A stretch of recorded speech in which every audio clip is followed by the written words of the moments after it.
3, 2, 1.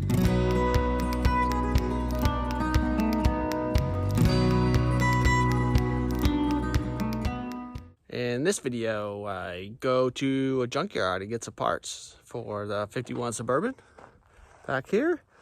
Actually, I went to get a drive shaft for my 36, but they had a GMC, truck, so I scavenged what parts I could. It's kind of crazy to see one of those at the salvage yard, but the first day I went to get a drive shaft didn't go well, so I had to come back, and it's kind of nice because then I went and got my truck and got to see what I could pick off this truck. Obviously, Junkyard's prices are cheap compared to Carlisle or Hershey or anything like that. So if I could get stuff at Junkyard prices, it was worth it. So let's see what I got. Obviously, none of it's amazing, but this is a seat to a truck. And I know you're like, I have a Suburban. Why would you get that? But all these bent seat bars, I think I can use those to make the rear seat. Obviously, Suburbans are really hard to get the rear seat. Everyone took them out and never put them back.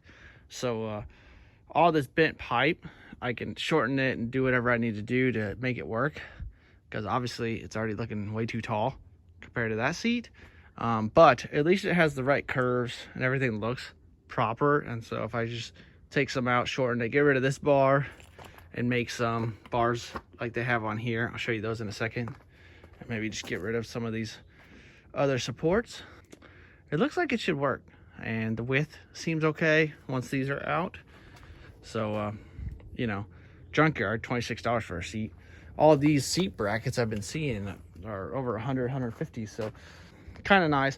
I took all the springs, even though I don't think I'm gonna use it. I think what I'm gonna do is go back there and pick up some full foam seats and use the foam, because foam's really expensive.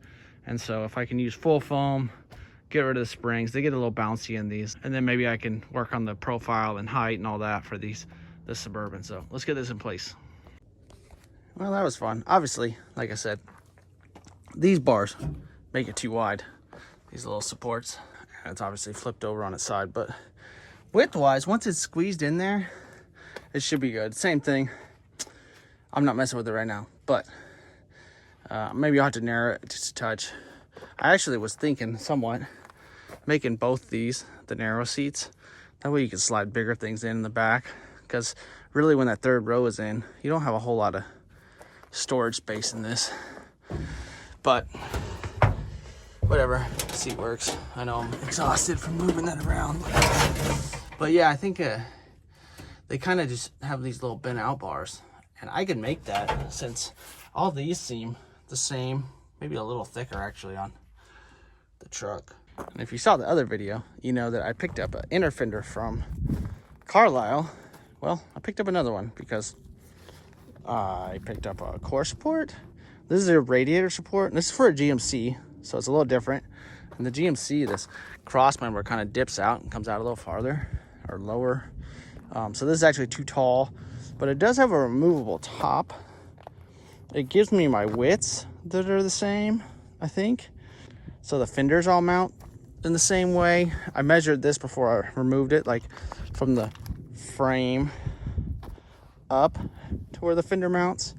And then I needed these mounts also. These are set up inside of your fender and then mount to the side and mount to this and support everything.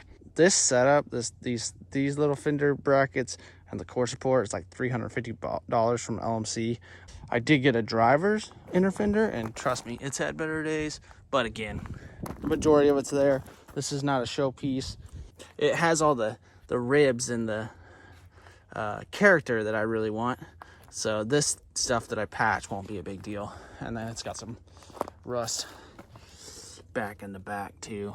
But the mounting holes will mount up at least, and that way I have some reference up in here for what I need to build. It mounts to the fenders the right way. I think the only difference on the GMCs and the 54s, I think it like notches out different here for the way the curve and the hood is, and then it has mounting holes for your grill. But again, I'm putting an LS engine in here, so I have to fabricate a bunch of stuff. So at least I get something to work off of. I cannot build that for $50. I know that. And the amount of time it'll take. So even if it's all rotted out in the bottom. So even if I just have all my measurements and some bolt holes and have to adjust the height, at least I have something to start with. And then I can make my hood brackets, because I got to make a hood latch. And then I don't mind fabricating any of this more simple flat brackets. That's how it goes. Because this side looks a lot better than the other side. And then your cable routing is in the back. And then on the GMC, it has kind of like a more simple front filler panel than the Chevy. The Chevy one's pretty crazy. But because I want to build all that myself and the hood latches myself, I thought this was the cheapest way to go. So everything I picked up, I think it was $100. So these are $12 a piece. Like I said, I spent $35 for the one. And my driver's one that I have is way better. But I might sell that and pay for both these together. So we'll see how it goes. All right, I put this on to show you guys. But these are the braces I was talking about. That must be how they mount. Hopefully you can see that. There's two pieces on the fender over there. And then this runs into that little bracket up here. So happy that works out. There's a little rust on one in the end. Hopefully this one's not too bad yet. Yeah, that one's dirt, but the other one is rusted out down there. So I have to fix that. But those don't look bent and they seem hard to find. Well, I picked up that hood brace. This bolts your two sides of your 51 Chevy truck or Suburban hood together. So if you watched the last video, I was missing this. Luckily I didn't have to make it. It looks like a flat piece and they just kind of crimp that up for strength, but it's cool I don't have to make that. And then here is the turn signal. I thought this one was decent, you know. Junkyard, I think I paid $4 for it or something, but it has little lights in it. Hopefully I can get those lights to work, or hopefully they already work. I like it. Even had these little tabs that go into these tabs, and then it just hose clamps to your steering column. So I'm sure aftermarket, but pretty excited, you know, $4. It looks better. I have one in the Suburban already, but it doesn't look very nice. It's all super rusted out.